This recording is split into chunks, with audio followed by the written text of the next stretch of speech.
26º dia do nosso Retiro Quaresmal. Seja bem-vindo a mais este dia de oração. Seja bem-vindo, Padre Lico, também. Muito obrigado por estar conosco. Iniciemos em nome do Pai, do Filho e do Espírito Santo. Amém. Você já invocou a presença do Espírito Santo sobre o seu dia, sobre a sua vida?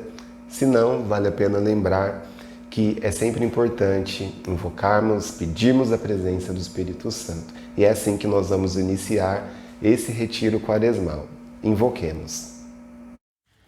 Vinde, Espírito Santo, enchei os corações dos vossos fiéis e acendei neles o fogo do vosso amor. Enviai o vosso Espírito e tudo será criado, e renovareis a face da terra. Oremos.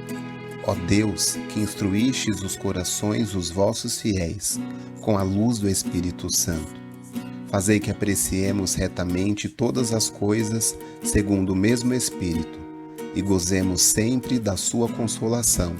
Por Cristo Senhor nosso. Amém.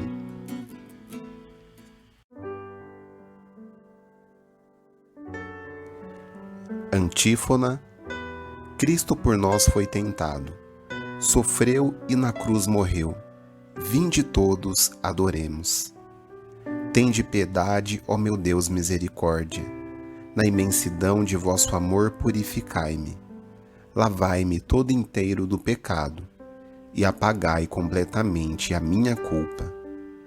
Eu reconheço toda a minha iniquidade. O meu pecado está sempre à minha frente. Foi contra vós, só contra vós que eu pequei e pratiquei o que é mal aos vossos olhos. Mostrais assim quanto sois justo na sentença, e quanto é reto o julgamento que fazeis. Vede, Senhor, que eu nasci na iniquidade, e pecador já minha mãe me concebeu. Mas vós amais os corações que são sinceros. Na intimidade me ensinais sabedoria. Aspergi-me e serei puro do pecado, e mais branco do que a neve ficarei. Fazei-me ouvir cantos de festa e de alegria, e exultarão estes meus ossos que esmagastes. Desviai o vosso olhar dos meus pecados, e apagai todas as minhas transgressões. Criai em mim um coração que seja puro. Dai-me de novo um espírito decidido. Ó Senhor, não me afasteis de vossa face, nem retireis de mim o vosso Santo Espírito. Dai-me de novo a alegria de ser salvo, e confirmai-me com espírito generoso. Ensinarei vosso caminho aos pecadores, e para vós se voltarão os transviados.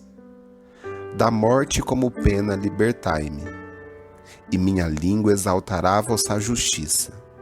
Abre meus lábios, ó Senhor, para cantar, e minha boca anunciará vosso louvor. Pois não são de vosso agrado os sacrifícios, e se oferta um holocausto, o rejeitais. Meu sacrifício é minha alma penitente. Não desprezeis um coração arrependido. Sede benigno com Sião por vossa graça. Reconstruí Jerusalém e os seus muros, e aceitareis o verdadeiro sacrifício, os holocaustos e oblações em vosso altar. Antífona. Cristo por nós foi tentado, sofreu e na cruz morreu. Vinde todos, adoremos. Hoje eu respondo a pergunta do Alex. Olá, Gil. Olá, Padre Lico. Sua bênção.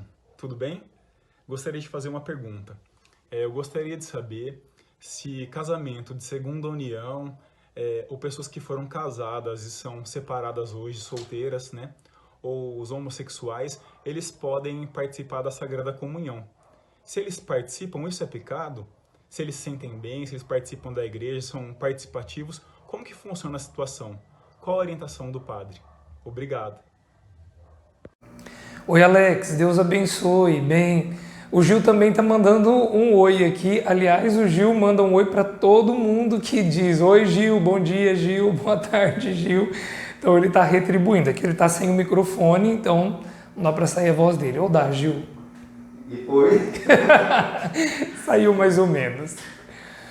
Bom, o Alex faz uma pergunta bastante abrangente e bastante importante de nós pensarmos sobre a comunhão eucarística, sacramental, para as pessoas em segunda união ou que estão em outras uniões, as pessoas separadas que estão vivendo solteiras, escolheram viver assim, se eu entendi bem, e as pessoas homoafetivas. Então, antes de qualquer coisa, é importante pensar assim: as pessoas que estão vivendo situações difíceis e que as colocam privadas de algum sacramento, a igreja sofre com elas. No passado, já quando a igreja disse que, por exemplo, a segunda união é uma chaga na igreja, não era um sentido pejorativo, como algo ruim na vida da igreja, mas como uma ferida que faz com que o corpo místico inteiro, que é a igreja, sofra. Mas apesar desse sofrimento, a igreja tem que ver com objetividade a recepção dos sacramentos. Então pensemos assim: as pessoas que estão vivendo em segunda união, elas não estão habilitadas para receber o sacramento da Eucaristia. Elas precisam viver a comunhão espiritual. E, dependendo do caso, elas podem recorrer a um processo de nulidade matrimonial, repensar como estão vivendo, se é possível a recepção do sacramento. Pode ser que exista algum remédio para a dor dessas pessoas. Mas, enfim, segunda união, não estão habilitadas para a comunhão sacramental. As pessoas que se separaram e que estão vivendo sem nenhum relacionamento, não estão com outras pessoas, nem namorando, nem vivendo junto, essas pessoas podem comungar, porque embora elas tenham se separado, elas estão vivendo santamente o estado em que elas se encontram. Sobre as pessoas homoafetivas, nós temos que pensar de duas maneiras. As que se reconhecem homoafetivas, mas vivem santamente, vivem a castidade, não têm nenhum relacionamento, elas podem comungar normalmente. As que estão vivendo um relacionamento homoafetivo, essas também estão privadas da comunhão. Você coloca uma questão também que é: mas e se a pessoa vive uma experiência com Deus, tem rezado, frequentado as missas? Esse é um convite, é para viver assim mesmo. Agora, quando você fala, olha, mas essas pessoas se sentem tranquilas na sua consciência para comungar. Aqui eu faço um alerta e uma chamada de atenção. Muitas vezes o fato de que alguém se sinta habilitado para viver algo não significa que ela esteja habilitado. E precisa sim fazer uma revisão de vida, de consciência, entender qual é o momento da vida que está, o que está vivendo e o que é compatível ou não com um estado de vida. Então pensemos um exemplo, e eu não quero aqui diminuir a dor das pessoas que vivem essas realidades, mas pensemos assim: uma pessoa que não é habilitada, não tem carteira de habilitação, ou até já teve, mas porque se envolveu em algo, um acidente, ou porque foi pega em flagrante fazendo algo que não podia, enfim, essa pessoa perdeu a sua habilitação. Ela pode continuar sendo uma boa motorista. Fala, olha, é um absurdo, eu estou sem habilitação, mas eu dirijo tão bem. E eu até quero dirigir, talvez eu até precise dirigir. O fato é que naquele momento a pessoa não está habilitada para desempenhar aquela atividade, né? Então é uma dor que a igreja sente, que a igreja compartilha, mas a gente também precisa pensar no caráter objetivo da recepção do sacramento. Receber Jesus na Eucaristia é numa dose só, receber o médico e receber o remédio. Mas dependendo do estado que nós nos encontramos e a vida que nós levamos, receber Jesus na Eucaristia pode ser a nossa condenação. Então, precisamos compreender bem o momento da vida que cada pessoa está, a experiência que está vivendo e o que é possível dentro dessa experiência. Eu até peço desculpas por estender tanto, mas o Gil e eu recebemos nesse percurso desse retiro quaresmal também um áudio, uma pessoa que mandou um áudio, e a pergunta dessa pessoa vai basicamente numa linha muito parecida.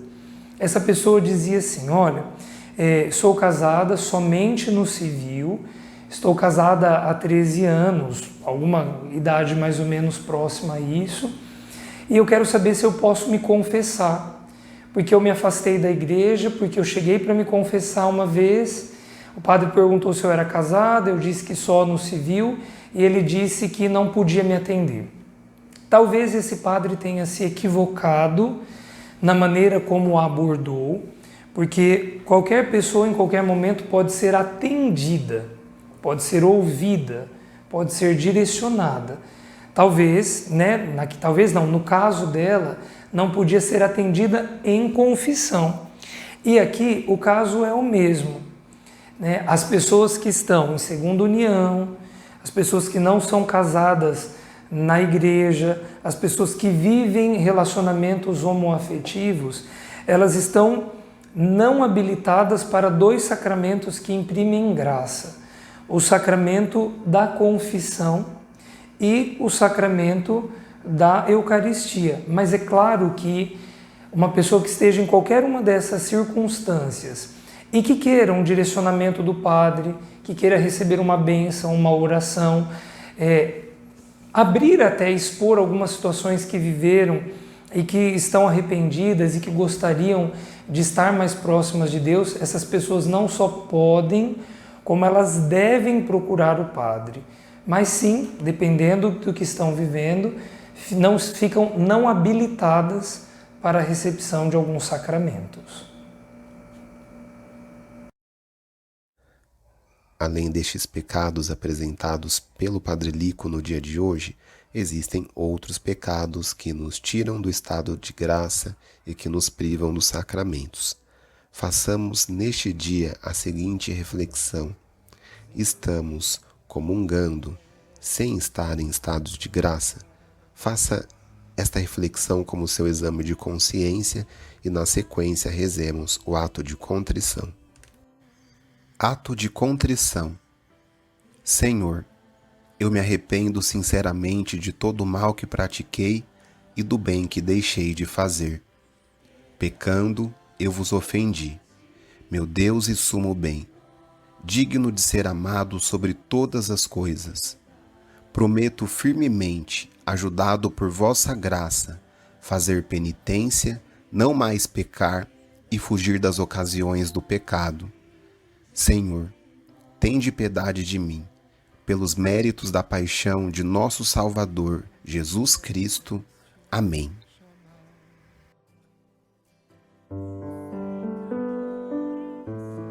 À vossa proteção recorremos, Santa Mãe de Deus. Não desprezeis as nossas súplicas em nossas necessidades, mas livrai-nos sempre de todos os perigos. Ó Virgem gloriosa e bendita. Amém. Chegando ao final deste dia de oração do nosso retiro quaresmal, peçamos a bênção de Deus. O Senhor esteja convosco, Ele está no meio de nós. Por intercessão de Nossa Senhora das Dores, abençoe-vos o Deus Todo-Poderoso, Pai, Filho e Espírito Santo. Amém. Seu corpo suportou minhas feridas.